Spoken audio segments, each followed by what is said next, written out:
Okay, cool. Now we'll say dark of the night. It's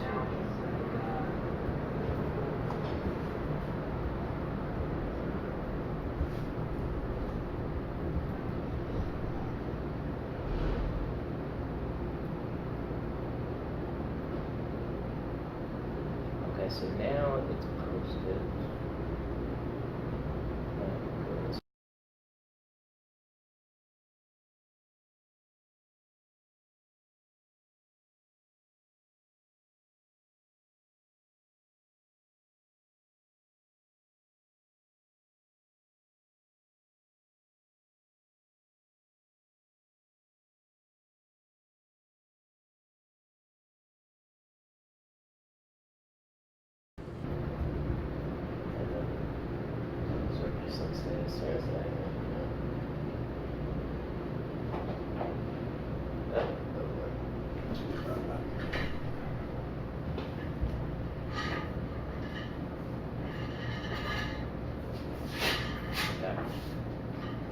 So now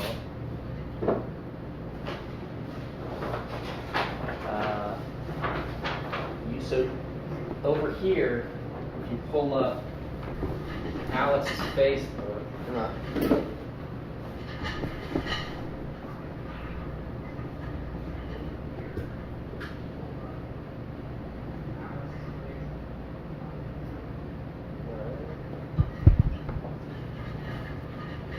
Oh, did this get messed up?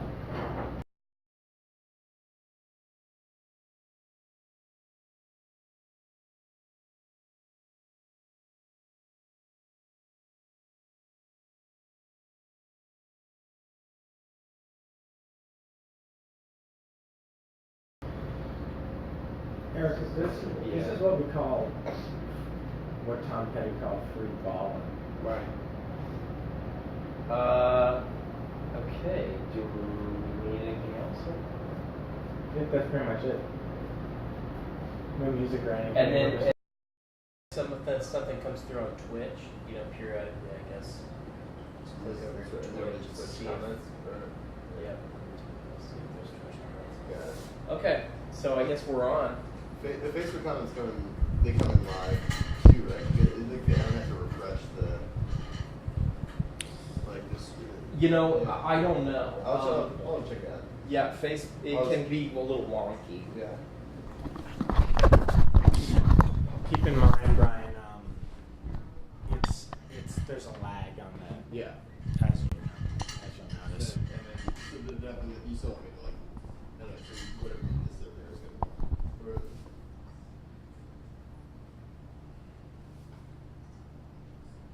I'm not really hearing anything here. I wonder if Hello. Hey. Hi. So you in about 10 seconds, Brian, you're going to hear, hopefully, what it is that we do. Why? Hi. This input capture. So you in about 10 seconds, Brian, you're going to hear, hopefully, what it is that very good we do. Very good. And do we have? Oh, so you can pull up, whatever YouTube or whatever. Hello, Nightcrawlers. A little bit of a rocky start tonight. Not, from one perspective, yes, but from most perspectives, no. Which is the kind of I'd say let's hold it out here. if we could kill the audio that's coming out of whatever. Again. Yep. Again, this is Dark of the Night. Try holding the mic right here because that's a super hot mic. And again, Eric, as you mentioned earlier, and by earlier I mean just now, a little bit of a rocky start, but again, in contradiction to that, no, it's not. It's going great. Tonight we're talking about crop circles, which is something that scares the bejesus out of most townsfolk in Anglo-American countries, counties, and cities. And all of those counties and cities are in Anglo-American countries. And here's the cool part. We are, I wouldn't say the rulers of those countries, but we live in them. Well, we're the inheritance of a glorious, inheritance. This has nothing to do with crop circles, but I mean, it's worth going through a history of humanity. Let's just start from the beginning, and then we'll kind of get to go. By the way, thank you for tuning into Dark of the Night. We know it's been a rocky road the past few episodes, but we're finding our creative voice again, I think. Yeah, I think so. And that being said, I'm Alex Myers. This is my intrepid co-host Eric Yearwood. Hello. And I'd like to request that you now do that same introduction inverted. Hello, Nightcrawlers. My name is Eric Yearwood, and to my left is the intrepid Alex Myers. So you're probably wondering what happened to Eric's, before we dig into crop circles, what happened to Eric's leather jacket? Well, Eric just got a brand new toilet, and it's a lot bigger than normal toilets. Right. And also, Eric's jacket, this is a two-part story for how his I'll spoil the ending. Your leather jacket got flushed down the toilet. My leather jacket is apparently supple enough to fit through the pipes of a toilet. So it did get flushed down the toilet, and I am currently going to every store I know to try and find a replacement. Because a Dark of the Night host without a leather jacket is like a marmoset without its shiny coat. In solidarity, I have not been wearing my leather jacket for about 5 weeks, knowing that this moment was going to happen for Eric. So our topic tonight is crop circles. Eric, when I think of crop circles, I think of the film, the M. Night Shyamalan film Signs. Right. Starring Mel Gibson, Joaquin Phoenix, who by far has, I would say if those actors were engaged in a war of attrition, Joaquin Phoenix has destroyed Mel Gibson. Well, I hear that. The thing that comes to my mind when I think of Joaquin Phoenix and Mel Gibson is two guys that have it all figured out. Two guys who equally, listen, you have two philosophies that are equally valid. One is the philosophy encapsulated in Joaquin Phoenix's film directed by Casey Affleck, I'm Still Here, in which he became a rapper with a beard. Right. A modern day Andy Kaufman. Yes, and it was very funny, similar to Andy Kaufman's bit in which he only knew the part of the chorus of the Underdog theme song. I mean, I remember seeing Joaquin Phoenix on Letterman, and I thought to myself, what's happening? It made me question myself. So, what a artistic statement. And what a treat. Eat your heart out, Shia LaBeouf. Right. Incidentally. Right. So that philosophy obviously works. Then you have Mel Gibson coming in, rounding third base towards home base with Apocalypto, and when you're sliding into home and your pants are full of foam, Apocalypto. Yeah, and now you're probably wondering what the parade is going by the studio. We were able to get a new studio temporarily to film the show, but they said, look, we are going to be having a parade outside the whole time. And we're going to be driving by honking our horns constantly. So I hope you like that, is what they said to us. It's a parade based on honking. So Mel Gibson and Joaquin Phoenix, they're walk on the set. Yeah, Mel Gibson and Joaquin Phoenix walk into a bar, and Signs is being written, and they say, "Count me in." Yeah, count me in, because what's it about? Crop circles. Crop circles. So crop circles. Some people believe that crop circles are a fakery. On the internet, you can see some charlatans faking crop circles by walking around a field in a particular pattern, but then there are other people who believe that these crop circles are made by visitors. And one of the reasons that Eric and I are so interested in crop circles is we would like to have visitors. And we think it's cool that, listen, of all the planets, I'm going to quote Humphrey Bogart here, of all the planets in all the solar systems, why do you have to come by here in our planet? That's what he said to Ingrid Bergman. And so we would like to have visitors. We would also like to have crops. And friends. And we would like to have a field. Because, believe it or not, I don't see myself in New York City permanently. We're here to steal the resources of the city. We're here to, we heard, 15, 16 years ago, we heard that 15-cent song, Get Rich or Die Trying, and we said, okay, yeah, good idea. Game on. Yeah, and the game was competing with 50 Cent at the time, and we thought, more. We'll do it. Yeah, we'll get in there on that. We'll turn this into a love triangle. 50 Cent, The Game, and Dark of the Night all competing in New York City in 2017 to try to get their first hit album. And, some might say that now he's farther ahead than we are, but now I feel like we're on two different tracks, so it's really apples and oranges at this point. Yeah, so now we're trying to get our own drink of vitamin water, and I wouldn't say that it's complete, that deal is finished yet, but it's almost halfway done. And I would imagine that there's people out there that are looking at us and saying, hey, I'm going to get where they are, or I'm going to die trying. And my message to you is, number one, we're not as far along as it looks. And number two, come at me, bro. Yeah, we're definitely not as great as we make this look. We're not even this far.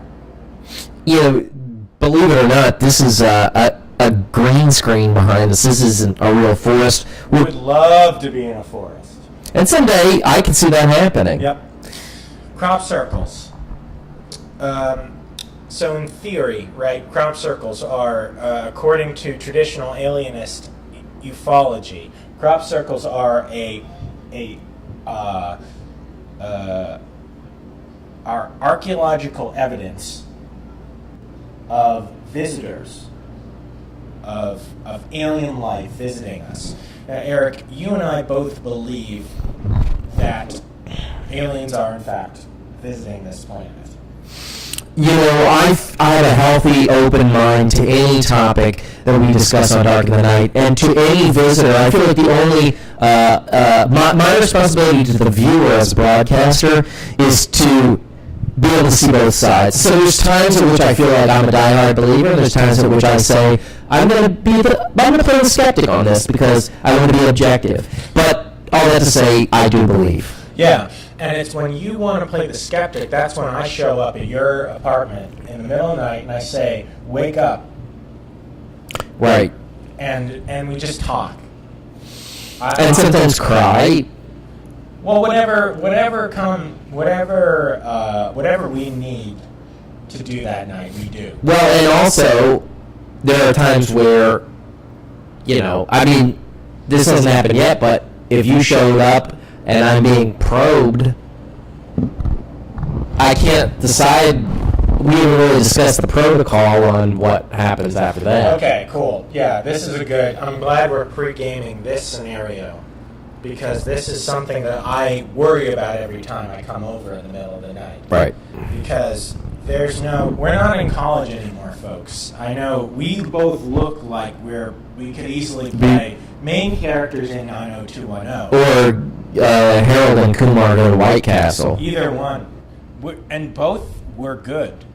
And basically the same plot. Yeah. Except for the one episode in 90210, and it's one of the only ones I can remember, where the one guy who had curly blonde hair, Ian Ziering. That's the actor. That's not the character's name. I feel like he was with. Tori Spelling. Eric. With Tori Spelling, I can't decide if she was attractive or not. And objectively, the answer is no. Yeah. Eric, this just in. Red alert. Your mic is too loud. My mic is too loud? Yeah. Okay. Well. But here's the cool thing about that. We did that on purpose for 3 reasons. Okay. 2 of them were my reasons. 1 of them were yours. Okay. 1. This is paranormal trivia. In the live recorded audio in Star Wars, C-3PO's audio was so loud that if you were listening to it through headphones, you'd go deaf. And there were several people who did go deaf on set. Yeah, in the filming of The Hobbit, Peter Jackson managed to kill a few horses. That was an homage, a lateral homage to George Lucas, who managed to make several sound engineers go deaf with his live recorded audio. And keep in mind that was completely unnecessary. So that's reason 1, and the 2 other reasons we'll be explaining over the next couple of years. So back to the protocol. Where if you visit and I'm being probed by an alien. So I walk in, right? This isn't college anymore. There's no towel on the door protocol. You know what I mean? Where it's like, hey, buddy, I'm in here and I'm fucking. There's no. You don't throw a towel on the door. There's no. I don't even have time. No. From what first of all, it's not. I'm not. There's not an open invite. In case you're listening, ET. You're not welcome to probe me. I'm not interested. And so if that happened, it would be by force, and my guess is that they would have some sort of a freeze ray that would immobilize me. So I wouldn't have time to get to the door. And the other thing is that we also don't own towels. This isn't college anymore. We don't own towels. I have a long walk on a tile floor from my bathroom to the bedroom, and I'm dry by the time I get there. And that's how we're adults. We don't need to dry off anymore. So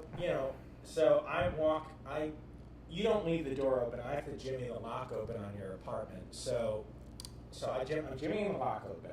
And How long is that? So I take longer than necessary. If I was really being efficient, that's 7 minutes. I usually take 14 to 15 minutes because I'm being polite. I'm loudly jimmying locks. Just in case. Yeah, Eric, here I come. Just in case I'm in there with a Tinder date or, Yeah. I mean, which is not likely, but. Yeah, it's like, did you ever accidentally scare someone? Mm-hmm. And you know it's going to happen. You know what I've started to try to do? I started to go, man, like from like 20 feet away, because I'm like, I don't want them to go like this. Oh my God. No. Oh, you scared me. And they're like sort of angry at you. And the thing is that pisses me the fuck off, because I'm like, fuck you. There's other people. You're not the Omega Man. There's other people on the planet. You know what I mean? Yeah. Why are you scared that someone else is walking up to you? Right. So anyway, so that's what I'm trying to do. Is I'm trying to announce myself through jimmying the lock. And meanwhile, I'm in the bedroom and I'm just getting thrown around like a rag doll. And I'm screaming silently in my mind, but no words are coming out of my mouth because I'm immobilized. At most, and I'm thinking of the film, great alien film, Fire in the Sky. Excellent film, by the way. So, Go out and rent that on Google Prime. Yeah, and if you're in 1992, and we do know some time travelers watch our show, go to the $1.50 movie. And pick it up. Now, it seems like we've got a message coming through. Who's it from? It's from Leanne Dull. Leanne Dull. Okay, of course. What's your question, Leanne? She wants to know if you designed your hairstyle after crop circles. If I design... I don't know whether that's a sort of if that's a positive or a negative comment. I Always assume positive. Leanne Dull says, did I design my hair after crop circles? No. This is just a man's haircut as far as I am concerned. I mean, it's getting a little on the longer side, but... That being said, no, but good idea. Yeah. Good idea, because I would say most, when I imagine a strong man who's part of the U.S. Armed Forces, and I imagine the top of his head. You know what's on top of his head? A little crop circle. You know what I mean? Just like a little buzz cut crop circle. And it's very neatly cropped, around it. Why do you call a crop? Why do you call Crop it a top. Not because that's a word that existed before crop circles. Crop circles certainly predate crop tops. Right. So. So back to I'm screaming in my mind, help me, someone help me. You're taking extra time jimmying the lock on my front door. And just a quick tune in for people who are tuning in the conversation. What Eric and I are hashing out right now is I often break into Eric's apartment in the middle of the night to talk to him. And one of the things that we both worry about is, what if I break in while he's being probed by an alien? And what we're trying to do right now is we're trying to figure out, how do we figure out the etiquette? Sure. Because if this studio were on fire right now, we would have to have a plan, an escape plan. And we do. We have 3 plans. 2 of them are fun plans, and one of them are One of them involves one of us dying in the other's arms. Yeah, one of them are just sort of like, hey, you want to sort of like... Do you want to check out? Yeah. Like, it's time to go. Yeah, like... It's like this show is not going, it's not going great. I don't want to go on a tangent from this tangent, but look, someday we did come up with plans in case the studio goes on fire, where it's like, well, look, if I'm having a bad day, I don't necessarily want to escape. Right. I may want this to be the moment where I see on the other side. Right. And so that is one plan. But in the case of me being probed, that is definitely not the way that I want to go. So okay, I've just broken in through your front door. Mm-hmm. It's a 9-minute walk from your front door to your bedroom. Sure. Yeah. And so when it's not windy. Right. My apartment is basically just a long hallway that takes 9 minutes to walk down. It sounds like it's going to be a really nice place, but it's not at all. It's just essentially a warehouse. It's not really a warehouse. It's just a hallway with stacks of boxes and crates up against the wall, and then you turn a corner, and then there's a little space for my bed. Yeah, and if you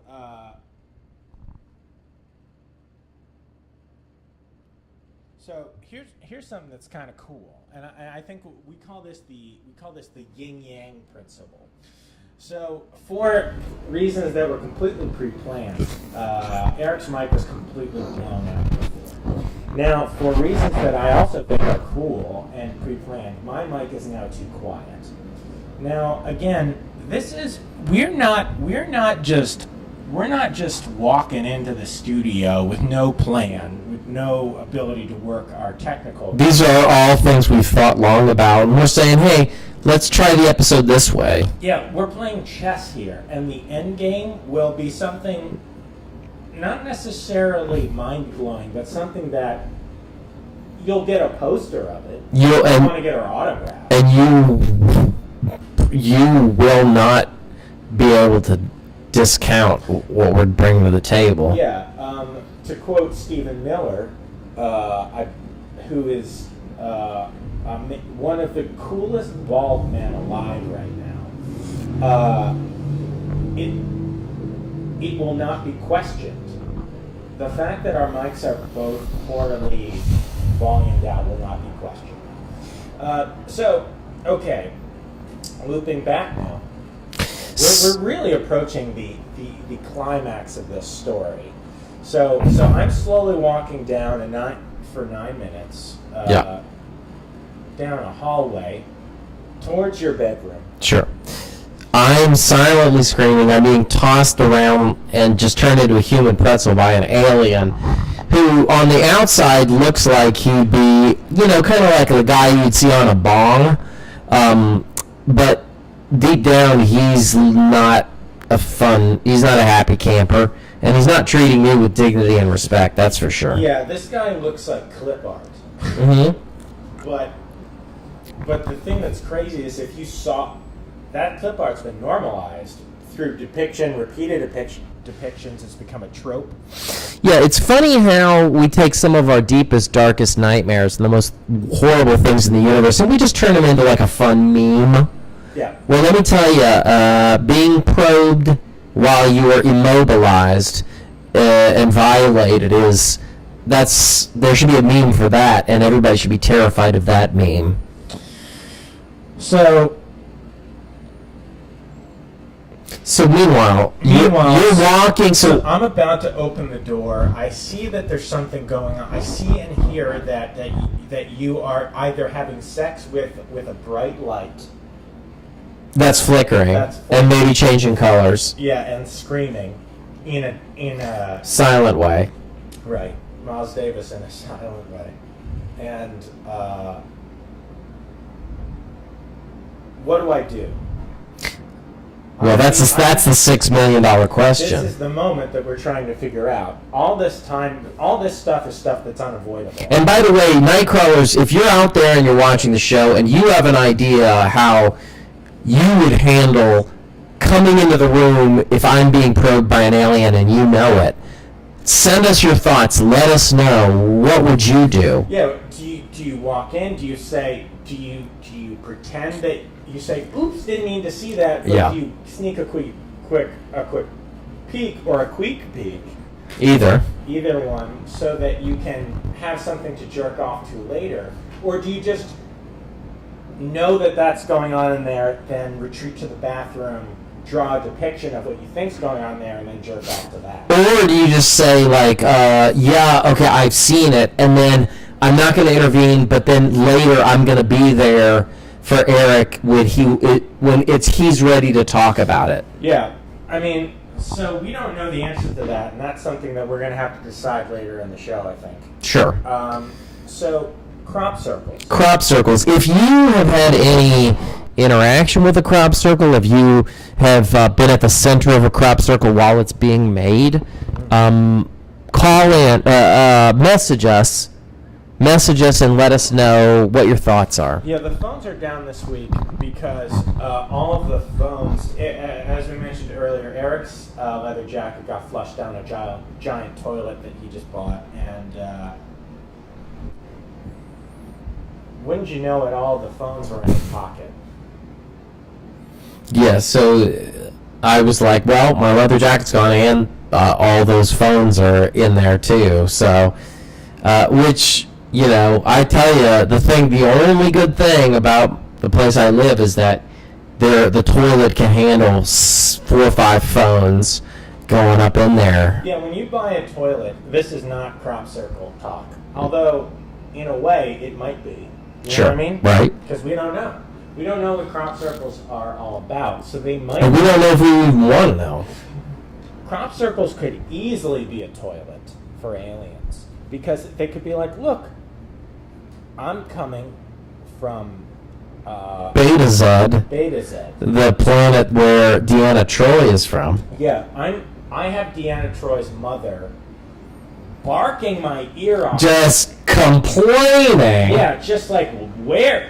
Like, when am I going to get to see Jean-Luc Picard naked? And Tortured. yeah, and you say to yourself as a pilot from Beta-Z is, I'm going to take a shit. That's how I'm going to relieve the tension. Yeah, I'm going to. And I'll maybe go on my phone, like, maybe playing Candy Crush. I'm either going to marvel at how well things are going in the United States on Politico, or I'm going to play Candy Crush, and I'm going to take a dump in the meantime. And for the love of fucking God, I'm going to get 5 minutes away from Waxana Troy. Because, look, I don't care if you're Worf, Data, Deanna, Beverly Crusher, you can't stand Waxana Troy. No. And that's the point. That's the whole point of the character, and that's what she would... Listen, all right, crop circles or not, Waxana Troy, I truly believe that she's out there somewhere. I mean, the only person I could see her being good for is like Alexander Worf's son, who might kind of see her as like a Ooh. grandmother figure. I think that's a really interesting. And I'm surprised, frankly. Yeah, Alexander is looking up at Roxana Troy, and she's a non-entity to her. Sure. He's like, me like you the fucko. I mean, I could see an entire season built off that interaction. Yeah. Star Trek: The Next Generation. Now we're having We're having a little bit of fun. We're having a little bit of fun, but here's the truth: crop circles could be a toilet, and if they are a toilet, good, because you know what? We have plenty of space here. Come on down, use our fields. Take a nap. Take a dump. Take a chill pill. Listen, if you don't want to come to our planet, I completely understand, because guess what? Things are rocky on our planet. Things are rocky. We've got, well, North Korea just launched an ICBM today, apparently. And so I can understand if you're an alien and you're like, oh, well, I'll take a dump here, and you just see an ICBM that flies right across your, line of fire, so to speak. You'd be like, well, you know what? I'm going to try the Crab Nebula. So I get it. Yeah, and we're not talking about, these aliens these aliens that are coming down to make crop circles have figured out how to travel across enormous distances.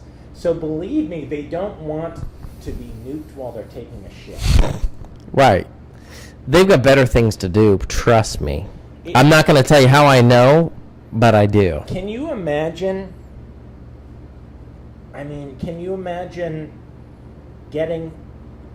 surviving past the point of you've survived as a race past the point where you're going to destroy yourself. You've found as a people, you've figured out how to live together. Sure. Only to visit an alien planet and to be nuked literally while you're taking a shit. I mean, it's almost like a really good SNL sketch. Or like Kafka.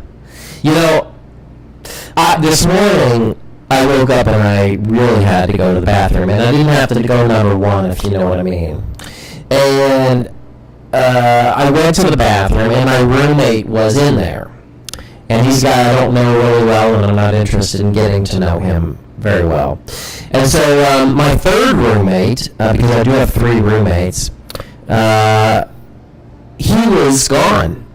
And his room was closer to the bathroom than mine. So I went into his room, and I was like thinking, like, am I going to have to take a dump in here? Because that's how bad I had to go.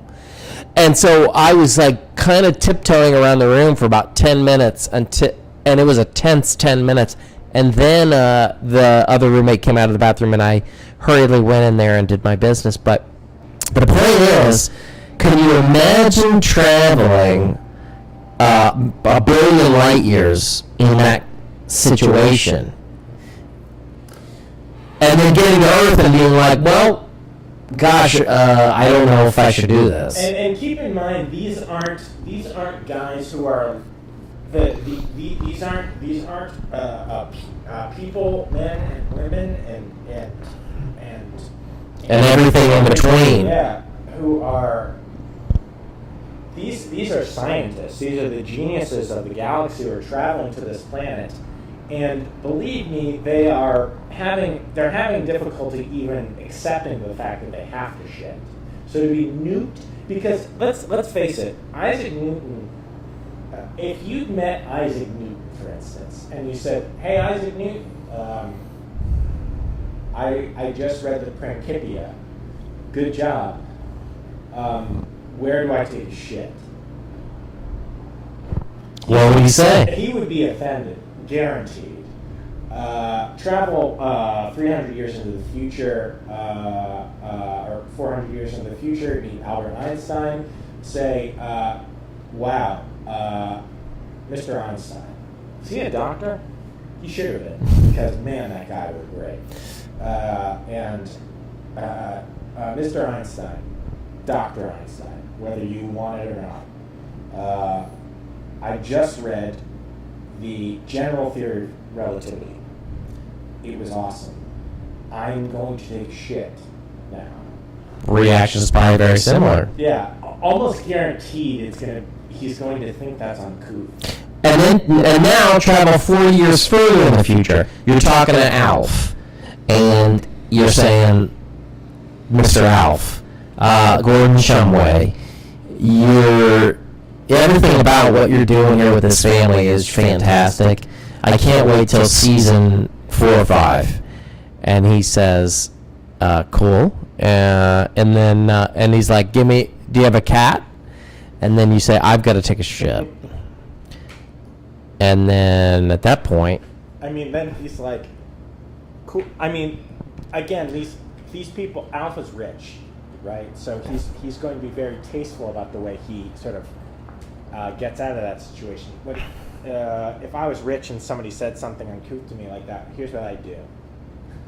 I'd laugh polite. The person, you would probably even think that I thought you were funny. You would think that I liked you. right. Because the wealthy are very good at playing things down like that because they're just so great. You know what I mean? They're just the wealthy aren't just rich, they're also just really good people all across the board. Well, I mean, there's a difference between today's wealthy, and the wealthy of 1980 when Alf was doing his thing. We've got a question? It's from Comment. Friend of the show, Greg Boss. He's letting us know we're still having some sound issues here. We got a little reverb. Trying to monitor that. He also says, thank you for saving America. Greg Boz, good guy, but I wouldn't trust him as far as I could throw him. I don't trust him at all. Even though he's almost definitely right about what he's saying about our sound issues. Never trust a man who has more than one letter in his name. And it's a very negative view of humanity. And is sort of, I know that Greg Boz has been on the show, but Boz is one of these names where is he an alien? Is he not? I don't know. I'm not sure I even want to know. Always assume someone is an alien. Now, at this point, look, let's get real. Craig Boz, we don't know we definitely assume not to trust him. He may be an alien. However, he's alerted us to a key problem, which is that our sound isn't good. Now look, I'm going to vamp here for a second while Eric problem solves this. And this is actually the moment I've been waiting for the whole show. I'm alone now. Eric he jumped into our sound pod and is traveling a mile away to deal with the sound equipment. So I'm going to tell you some things that I've been meaning to tell you, the night crawlers, for some time. It's going to be a little abrasive for you to hear this stuff. But I know that we have a good relationship, so I trust that you won't take this the wrong way. I'm the Lord Jesus Christ, and I'm the Son of the Father. Oh, Eric's coming back. Okay, don't tell anybody I said that stuff. Greg Boz, by the way. I mean, that guy, he's a son of a gun. Agreed. Now, I don't know. I think let's go ahead and let's fade back into our topic du jour. Crop circles. Crop circles. Now, look, we were just talking about what are these beings dealing with to come to Earth? Why are these beings traveling from Beta Z.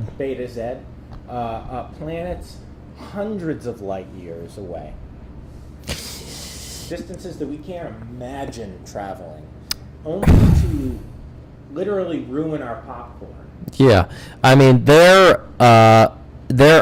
coming down, okay, and they're seeing these fields, and they're just like, boy, that looks like something I could really dig into and just make a circle inside of. And then they're doing it. And then you're a farmer. You're a farmer at your field. You wake up in the morning, you walk out, and you're like, hey! And there's nothing you can do at that point because it's already been done. Yeah. These beings are traveling hundreds of light years because they want to make a circle inside of our cornfields. And not just that. Not just one circle, but a series of circles tied together by lines or lines, sometimes with other smaller circles, kind of placed along those lines. Yeah, they make patterns. And if you're going to ruin a cornfield, if you've traveled all the way to our planet to ruin a cornfield, ruin it in kind of a fun way. Right. That's puzzling. And if there's other aliens coming to do it, I mean, tell them, hey, don't make a zigzag, don't make a shape that, human beings might not be familiar with. Make it in sort of the same way we were doing it. Yeah, hundreds of different various races coming to the same planet to basically execute the same creative idea. And now, isn't that a wonderful... I mean, They call that parallel thinking. Yeah, I had an idea a few weeks ago. Hear me out. Spicy kettle corn. Savory and sweet kettle corn popcorn. Well, you know what I do these days when I think of a good idea? I search it on the internet knowing that someone has already thought of it. Because basically what you have nowadays is human beings racing to execute every idea and get that out to market. And what you had, I think, this is my theory of crop circles, is you had maybe 20 different alien races saying, I have a great idea. All separately thinking this. I want to go ruin Earth's cornfield. Yep. And they thought there was only one, so they thought it was a bigger deal than it is to ruin a cornfield. And they're racing for hundreds of years, traveling at light speed. And they get here. Well, look, if a couple people, just because, if you want to make, right, just because someone else does the same idea doesn't mean you can't do it in a fun way. I mean, the guy who, just because you made the Honeymooners doesn't mean you can't make Sanford and Son. Just because you have Honey Nut Cheerios doesn't mean you can't have Honey O's. Yeah. The other day, I had an idea. I'm not a comedian. I don't pretend to be. But I thought to myself, wouldn't it be funny if I went down to a local comedy club and I did a character that was a praying mantis telling his son about the birds and the bees? And you know why I thought that was funny? Was because praying mantises, the females bite the heads off of the males after they're done copulating. And so anyways, I thought this was a funny idea. And so I go down to a local comedy club, and there's a guy on stage. He's doing the exact same bit. The guy's name was John Bander, of all people. He was doing that same thing, and I thought, well, I'm not a comedian. That's the beginning and the end of my comedy career, but what do you know? How serendipitous is it that this guy's doing the exact same thing I thought about? So anyways, I think that that's the same thing as these aliens coming to Earth and just saying, oh gosh, they beat me to it, but I guess I'll do the same thing. Yeah, what a great idea to just come and make a circle in a field. And it's such a good, solid idea that people really sink their teeth into. They'll take a magazine that has a picture of a crop circle on the front cover, they'll take it into the bathroom, and they'll just go to sleep. And I mean, that's the kind of idea that you can really just turn on a show about and then go to bed. Folks, if you out there are feeling any, because I know this is a hot topic. I know this is the kind of thing that causes a visceral reaction to people. When we say the word crop circles, it's like saying you're a racist or you're a Nazi. So if you are out there and you're triggered in some way, let us know about it. Message us, and we'll walk you through what we believe is the best way to sort of de-escalate those emotions that are sort of provoked when we talk about crop circles. Eric, you have a poor personal love life. Unfortunately. I wonder if there is something to. I was recently watching one of those BBC documentaries on the birds of paradise. Right. And they really go to. It reminds me. They really do these sorts of dances to entice their mates. Sure. And it reminds me of how someone will go to Abercrombie and Fitch and buy a shirt. Mm-hmm. And go wear that shirt, and then they'll say, do you want to go to the beach? And going to the beach is code words for having sex in a couple. I'm going to see you for a couple weeks and then eventually have sex with you. And so what I'm wondering is, where this is coming back to crop circles is, I wonder if it's a sort of mating dance. That's a very interesting theory. We've got a question here. Yeah, it's from a Chris Myers. He says, "Hey everyone, it's Chris. I haven't called in for a while because I've been in a crippling monetary struggle with your lawyer, Oscar. And let me just say, he is not a man to fuck around with. Anyway, after countless phone calls, a blowjob, hundreds of bribes, and that have left me hungry and alone, I've been given the okay to call/write in every once in a while to strictly talk about the topic and not our family. I've been ordered by the court to pay $1 million in emotional damage and must stay at least 1,000 yards away from any part of Brooklyn. With that said, I need to tell you that I've been recently followed by several men wearing black suits." This is Brian, by the way, our technician, who's... Everybody say hi to Brian. Brian, let's read that one more time from the top. Yeah, from the top. This is from a Chris Myers. Chris says, "Hey everyone, it's Chris.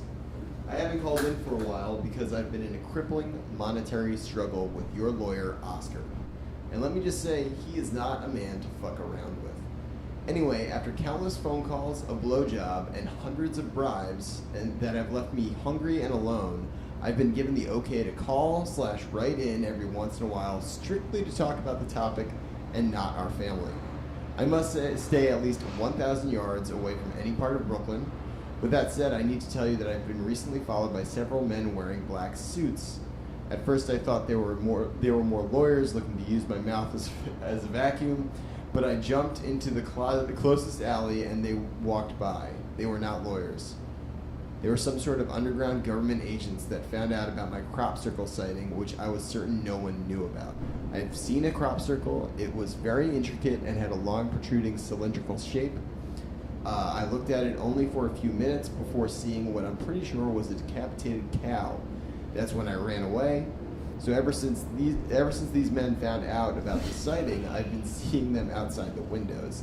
They won't go away. They have even come to the door claiming to be ceiling repairmen. I told them my ceilings were fine and were not in need of any repair.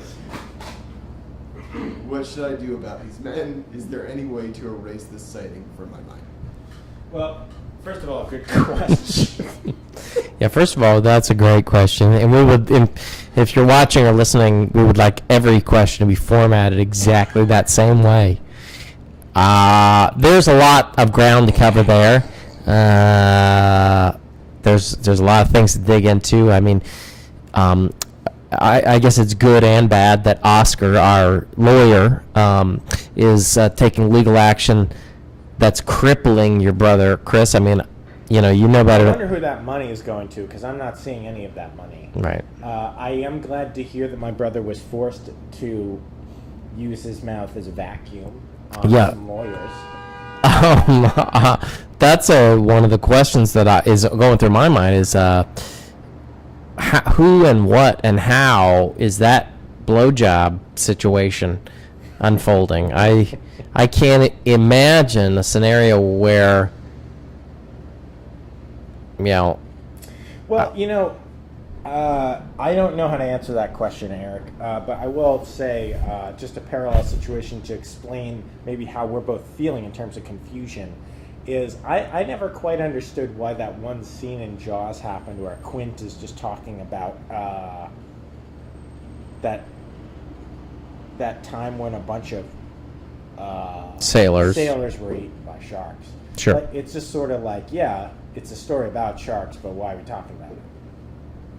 You know what I mean? So how and why is that blowjob in as part of the legal settling? I don't know. Maybe we're not supposed to know. I don't know that much about law. I don't know that much about law either. I will say that I'm glad that it happened, and I'm glad that Chris seems to be obeying the terms of the settlement.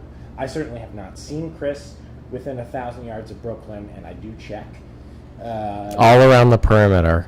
Yeah, it's just Because there's that ferry that goes all the way around that makes it very easy to watch for him. Yeah, it is easy, and that's why I don't use it.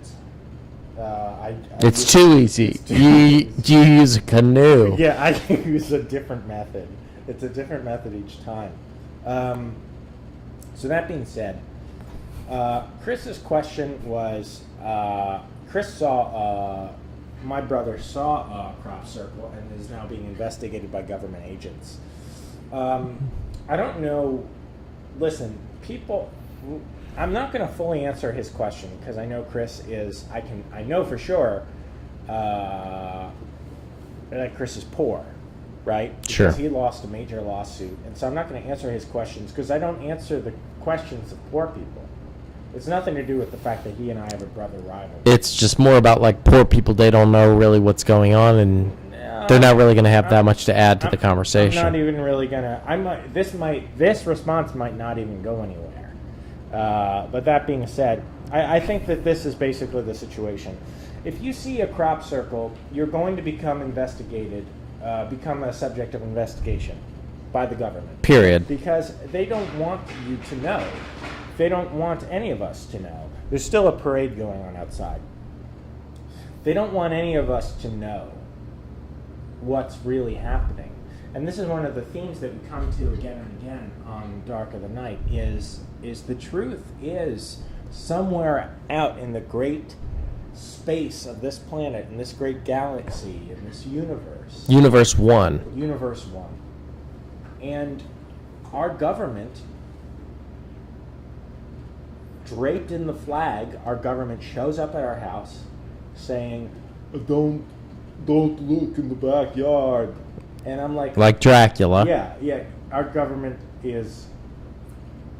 They're in bed with Dracula. Or doing an impression of him. Either one is bad, equally bad. And they're saying things to us like, can I use your bathroom? I work for Con Edison and I keep having to go from house to house. I just want to use the bathroom. Or they're like, no, Eric, I'm your landlord. Let me in. You haven't paid the rent. And it's like, no. Yeah. Yeah. Thanks, Uncle Sam. See you later. Yeah. And the point being this. There's some force on this planet An unnatural force. that is organized, and it's out there to suppress the truth. And it doesn't matter if you're rich and Or white. or I mean, those are the two things you can be. And it doesn't matter if you're rich or white. They're coming for you. Yeah, I mean, And the only antidote is watching this show. Chris, you've taken a very good first step in watching the show and posting something in our Facebook feed, because I believe that the only way for us to overcome these sorts of situations is to band together and to say, guess what? Alex got his lawyers to use my mouth as a vacuum. And guess what? I still want to know what crop circles mean. I mean, that's the whole point of why we have let go of any hope of having a conventional lifestyle or family, so that we could pursue the truth. And our pathway to truth is getting Alex's brother to have lawyers use his mouth as a vacuum. So R2D2 once said, well, I mean, literally what he said was, beep, boop, beep, doop, beep, boop. and Houdini! Although that could have been a Jawa, but it was definitely, it was a wide enough shot that it wasn't clear. Because the only way that you know when it's these sort of sound effect creatures is you got to cut to a close-up. yeah. Because that's the only way to try to designate what sound is coming. And they didn't know that until about around the time the credits were rolling for Return of the Jedi. Yeah. So sometimes, all right. Look, Eric and I aren't filmmakers, and we're going to take a quick detour from crop circles to explain how sound effects work in film. Yeah. So you're watching Jurassic Park, right? It's the scene where Ian Malcolm. God rest his soul. Yeah, Ian Malcolm and Alan Grant. Susie Sadler has stayed behind to look through the Triceratops' shit. So Jeff Goldblum is in his trailer at this point. Yeah, and this is one of the special features where that's somehow part of the movie. And so the kids are in the other Jeep Wrangler with the lawyer, right? So this Which doesn't seem like that wouldn't fly nowadays. No. Back then, you could have the kids in the car with in a Wrangler. And so okay. It's raining. It's raining. The little girl says, look, there's a shot of where the goat was standing before. There's now a chain dangling in the tropical storm. The little girl says, what happened to the goat? The goat's bloody leg lands on the car. Sure. Right? You're scared. You're scared. Man, this is one of the best scenes in the movie. So then at that point, it pans up out of the car. You see the Tyrannosaurus's arm drag across the electric fence, and you know the dinosaur now understands there's no electricity running through the fence. Yep. You hear a terrifying Tyrannosaurus sex roar, but there's one problem. The Tyrannosaurus sex does not open its mouth when the roar is happening. Now, what's that going to do for the scene? So here's what you hear. Here, Eric's mouth is the Tyrannosaurus Rex, right? Mm-hmm. This is the sound you hear.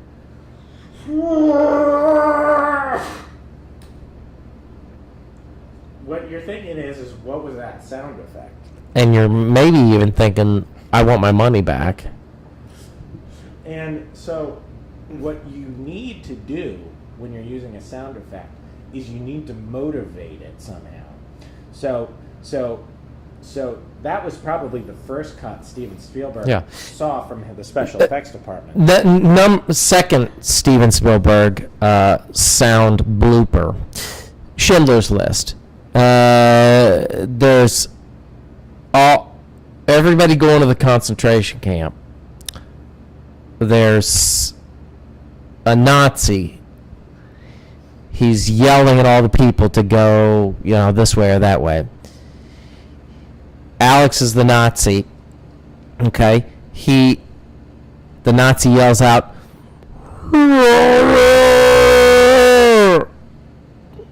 his mouth doesn't open. You're thinking, what am I sitting here for? This is not the way it was in World War II, and it's not the way I want to experience a movie. Look, I think this is lesson 3, and this will all be on our, as part of our master class that is being released through that same company that released those series of videos that David Mamet did. And Steve Martin and Werner Herzog. Yeah, so We've got one that's on sound effects. right. So third Steven Spielberg blooper. You're watching E.T. It's the credits. Steven Spielberg's name starts yelling.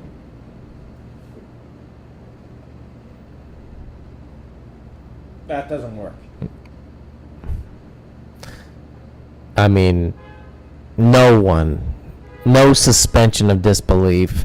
It's a bridge too far, I mean, can you imagine if you just watched E.T.? It's 1982 or whatever.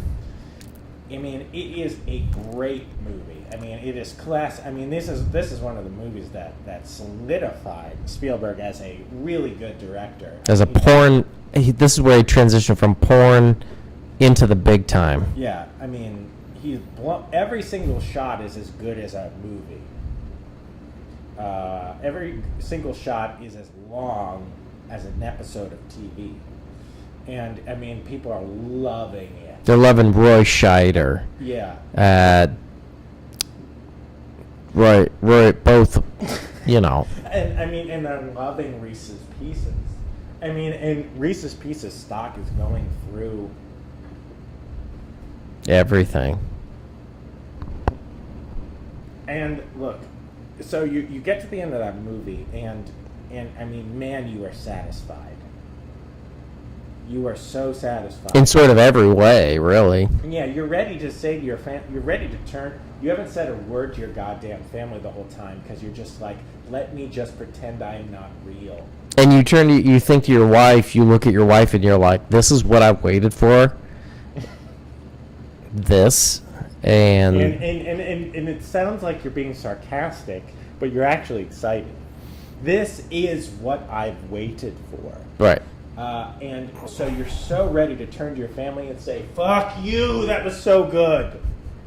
And you're willing to bet that it's worth, like, your daughter crying after you say that. Yeah, here's what you want to do. And I know this might seem just so too true. But what you want to do is the minute the last shot of E.T. fades out is what you want to stand up. What you want to do is stand up, turn to your family, and say, "What the fuck? What the fuck?" And they're scared, and you just feel so good. It's the kind of movie where when the credits are rolling, you want to bait your wife into slapping you in the face in front of a room full of people, so that you can then say, "Fuck!" and then sort of march out in a triumphant way. Yeah, you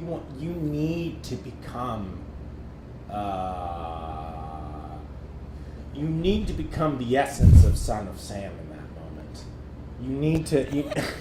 Because if you don't, there's really no point in seeing any other movie ever again. You need to emerge out of a shell and be a naked version of yourself and just be covered in slime.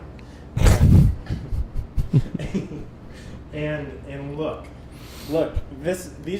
all of these thoughts come through your head. They've been building over the course of the 90 minutes that is E.T. Yeah. You're just like, man, I'm gonna fucking erupt in a volcano of slime, and I'm gonna have.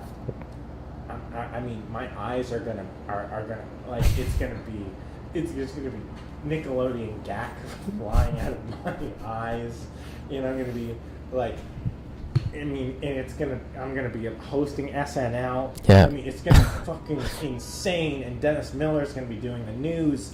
And this name keeps running through your head, Kanye West, and this is 1989. So you're planning on having him as a boy? Yeah, and you're just like, what does that mean? I don't know. As a child, whatever it is. Yeah. And so then, right before you get to execute this plan, the credits come up, and it's just like da na da na na na na na. And then it's like na na na na na na na, which is even better. yeah. I mean, it's Star Wars and E.T. all at the same time. But then, directed by Steven Spielberg, and Steven Spielberg's name's just like the G at the end of his name is just like, okay! Yeah. And that throws off all your plans. Yeah, you're just like, fuck it. I'm gonna go to the bathroom and I'm gonna throw up. I'm gonna throw up what's in my intestines. Yeah, and then you're like, I'm gonna go back to my family and I'm just gonna act normal, and then I'm gonna go to work tomorrow because I'm a Protestant. Yeah, back to plan A, basically. And plan A being also the birth control that your wife is taking because you don't want any more children. I mean, in that moment, you would feel so deflated. It would be like, you know that, I mean, not to compare this with another movie, but you know that part in Fight Club? Sure. Where he scares the convenience store owner into changing his life, right? Mhm. By being like, holding a gun to his head and being like, what do you want to do? It's like, I always wanted to be a veterinarian or whatever, you know? And then Brad Pitt's like, Edward Norton's like, what the fuck's wrong with you? And Brad Pitt sort of gets this like lost look in his eyes. He's like, tomorrow will be the greatest day of the rest of his life. Mm-hmm. Like, and all this stuff. Well, like, imagine in that moment, it's like when it's sort of this moment where like Brad Pitt's really like sort of explaining that whole very intense scene. If all of a sudden, like, in the middle of it, Edward Norton, even though his character does not wear glasses, if Edward Norton was just like, my glasses! Yeah. Yeah. You'd be like, that was ruined. Yeah, or imagine in No Country for Old Men, in that gas station scene where Javier Bardem is looking at the clerk and he's saying, do you want the flip a coin, heads or tails, you know? And you know, as the viewer, you're like, if he flips the tails, he's gonna die because this guy's a serial killer. And then he flips the tails, and Javier Bardem is like, oh, you chose wisely, or whatever. And then RoboCop shows up and is like, hold it right there, punk, and shoots him in the dick. And Javier Bardem's like, whoa! And the credits are like rolling really fast. Super fast. But the movie keeps It's going for 4 hours. And it turns into Russian Ark, which is that experimental film that's only one shot of the Hermitage in Moscow. So I think what we're trying to say is that again, this is all in our master class, which is we're giving you a little preview. But folks, I think we're kind of landing the plane on this, and I think what I mean by that is that crop circles are probably taking place right out the window here. yeah. There's been a nonstop parade going this entire episode, and Eric and I are just about ready to. The conga line is starting, and Eric and I are ready to conga. Yeah. My jacket is gone. It's been flushed down the toilet along with all of our some of our gear. And so, anyways, I think that the only antidote to that is to get out there and boogie a little bit. Yeah. I want to see Eric and I want to pay someone to film Eric and I dancing in slow motion. So I think we're going to get out there and see how well my new iPhone 4S, and believe me, I got such a good deal on that 4S. I'm going to see how good, I hope it, I'm sure it's great. I'm sure, if it doesn't shoot slow-mo, let me put it this way, fuck. Folks, thanks so much for joining us tonight. I hope that we've sort of all learned something about the phenomenon of crop circles. And, of course, we'll be back next Wednesday. As always, rain or shine, Dark of the Night is something you can count on to teach you and learn from you about the paranormal. And so we'll see you next week. And remember, Child chapstick is solid. We'll see you next week.